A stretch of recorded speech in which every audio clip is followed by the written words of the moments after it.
मार्च माह का चौथा सप्ताह जो 23 मार्च से 29 मार्च तक का बना हुआ है, ये कुंभ राशि के लोगों के लिए कैसा होने वाला है। अगर हम ग्रहों की बात करें तो इस सप्ताह में शुक्र का प्रवेश मेष राशि में हो जाएगा और मिथुन राशि में गुरु बृहस्पति विराजमान है, सिंह राशि में केतु, कुंभ राशि में मंगल, बुध और राहु आपकी राशि में विराजमान है। अब ये जो ग्रह हैं ये कई तरह के योग भी बना रहे हैं, जैसे नवम पंचम राजयोग बन रहा है। सप्ताह की शुरुआत से ही दो बड़े उत्तम राजयोग, डबल राजयोग हम कह सकते हैं, एक तो गजकेसरी और एक मालव्य। अब इन राजयोगों का प्रभाव भी रहेगा अच्छा। वहीं अगर हम चंद्रमा की बात करें तो चंद्रमा की जो स्थिति है वो सप्ताह की शुरुआत में अपनी उच्च की राशि में है, वृषभ राशि में। उसके बाद 25 की सुबह को ये मिथुन राशि में आ जाएंगे और 27 की सुबह को ये कर्क राशि में आ जाएंगे, 29 को ये सिंह राशि में आ जाएंगे। इस तरह से चंद्रमा की ये उपस्थिति रहेगी। लेकिन जो सप्ताह की शुरुआत हो रही है वो बहुत अच्छे से सप्ताह की शुरुआत है। और इसी सप्ताह में नवदुर्गा, जो कि दुर्गाष्टमी, दुर्गा नवमी और साथ में रामनवमी, जिसको हम रामनवमी बोलते हैं, इसका भी यह पर्व आएगा जो बहुत ही शुभ रहने वाला है, बड़ा ही उत्तम रहने वाला है।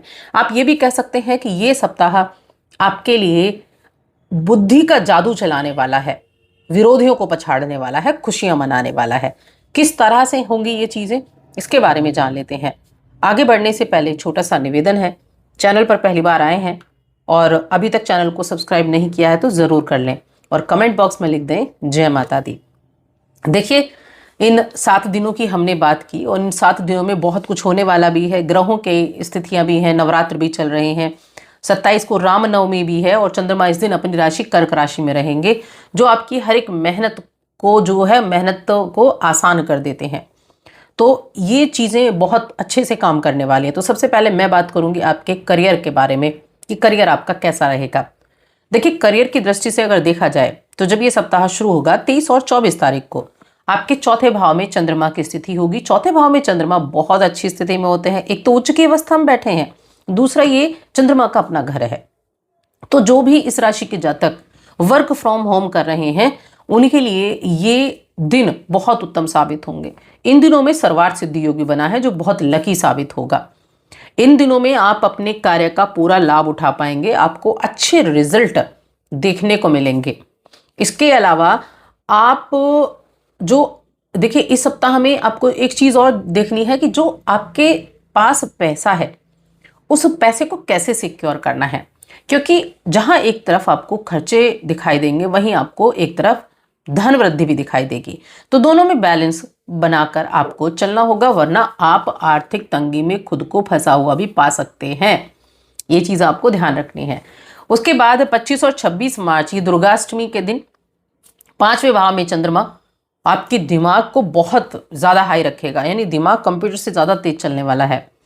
ये जो युति रहेगी ना पंचम भाव में, किसके, गुरु बृहस्पति के साथ यहां चंद्रमा की युति होगी और गजकेसरी राजयोग बनेगा और पंचम भाव में आपका दिमाग बड़ा अच्छे से काम करेगा। आपके पास नए शानदार आइडियाज होंगे जिसकी वजह से अपने बॉस के सामने आपकी जो रुतबा है वो बढ़ सकता है।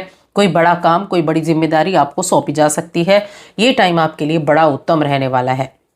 आपको आगे बढ़ने के लिए ये मजबूत बनाएगा और आप अपनी रचनात्मकता का संचार बेहतर तरीके से कर पाएंगे। किस तरह से आप चीज़ों का विस्तार कर सकते हैं उसके बारे में सोचेंगे। धन प्राप्त करने का प्रयास आप करेंगे।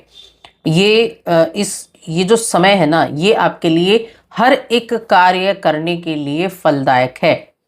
यानी कि काम आप कुछ भी कर रहे हो उससे आपको रिजल्ट अच्छा मिलने वाला है। ऐसी स्थिति ये आपके लिए बनाकर लाए हैं। उसके बाद 27-28 को जो रामनवमी के दौरान छठे भाव में चंद्रमा आ जाएंगे और छठे भाव में चंद्रमा एकदम आपको निडर बना देंगे। जो लोग आपसे जलते हैं वे आपके काम की जो रफ्तार है उसको देखकर आपके सामने हार मान लेंगे। इस दौरान बिजनेस में आपको बड़े फायदे होने वाले हैं। पार्टनरशिप के बिजनेस में आपको बड़े फायदे होने वाले हैं। उत्तम स्थिति बनने वाली है। ये समय आपकी नौकरी, आपकी बिजनेस दोनों के लिए अच्छी है। देखिए, अगर मैं फाइनेंशियली देखूं तो फाइनेंशियली अगर देखा जाए तो जो सप्ताह की शुरुआत होगी ना, आप अपने घर की सजावट, फर्नीचर या किसी सुख सुविधा से संबंधित चीज़ों की खरीदारी कर सकते हैं और आपके पास पैसा भी रहेगा। तो फाइनेंशियली जो स्थिति है वो शुरू से आपके लिए अच्छी बनी हुई है।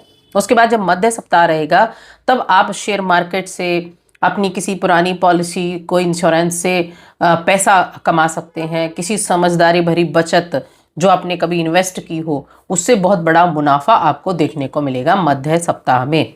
सप्ताह के जो अंतिम 3 दिन होंगे, यहाँ कोई पुराना लोन, पुराना कर्ज, ईएमआई चुकाने का रास्ता एकदम साफ हो जाएगा। अगर आपका कहीं फंसा हुआ पैसा था तो वापस मिल जाएगा।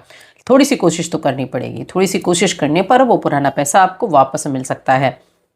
और ये जो सप्ताह का अंतिम दिन जो है 29 मार्च का, इस दिन एकादशी तिथि है जो आपकी डेली इनकम में शानदार उछाल करेगी। ये बहुत अच्छा टाइम है आपके लिए, जो आपकी डेली इनकम के लिए बड़ा ही उत्तम रहने वाला है। इसके अलावा अगर हम रिश्तों की देखें, रिश्तों के मामले में ये समय कैसा रहेगा, तो देखिए प्रेम जीवन की अगर दृष्टि से देखा जाए तो शुरुआत बड़ी अच्छी होगी। घर परिवार में मान सम्मान होगा, प्रेम जीवन अच्छा रहेगा। वैवाहिक जीवन में देखा जाए तो आप अपने पार्टनर को खुश करने के लिए अपना पूरा टाइम देंगे और लव लाइफ में भी एकदम ताजगी, रोमांस नज़र आएगा। बच्चों की तरफ से भी आपको काफ़ी खुशी होगी। जो इस राशि के जातक सिंगल हैं उनके लिए शुरुआती दिन बहुत उत्तम बने, शुरुआती नहीं, 25 और 26 मार्च का दिन बहुत उत्तम बना हुआ है। कुछ अच्छा आपके साथ ज़रूर होगा। और देखिए यहाँ आपको कोई अच्छा समझदार जीवन साथी मिल सकता है इन दिनों में, तो सिंगल जातकों के लिए भी बहुत अच्छा ये समय बना हुआ है। हालांकि सप्ताह के जो अंतिम दिन है ना, उनमें थोड़ी थकान हो सकती है। किसी से भी बहसबाजी करने से बचना है रिश्तों के मामले में। 27-28 मार्च को खास तौर से किसी से भी बहसबाजी ना करें, वरना आप थोड़ा सा परेशान हो सकते हैं। और जो 29 तारीख का दिन है, ये दिन आपके दाम्पत्य जीवन में गजब की मिठास लेकर आएगा, आकर्षण लेकर आएगा। तो उस लिहाज से ये दिन काफ़ी अच्छा बना हुआ है। स्टूडेंट्स के लिए अगर बात की जाए तो देखिए, प्रतियोगी परीक्षा की तैयारी कर रहे स्टूडेंट्स के लिए ये समय उत्तम रिजल्ट देने वाला बनने वाला है। इस दौरान आपका जो फैमिली है वो भी आपको प्रोत्साहित करती दिखाई देगी। आपको किसी शिक्षक, किसी गुरु से अच्छी कुछ चीज़ें भेंट में मिल सकती हैं, बुक मिल सकती है, या फिर ऐसा ही कुछ आपको भेंट स्वरूप मिल सकता है जिसे पाकर आप बहुत खुश होंगे। तो स्टूडेंट्स के लिए भी कहीं ना कहीं यहाँ अच्छा बना हुआ है।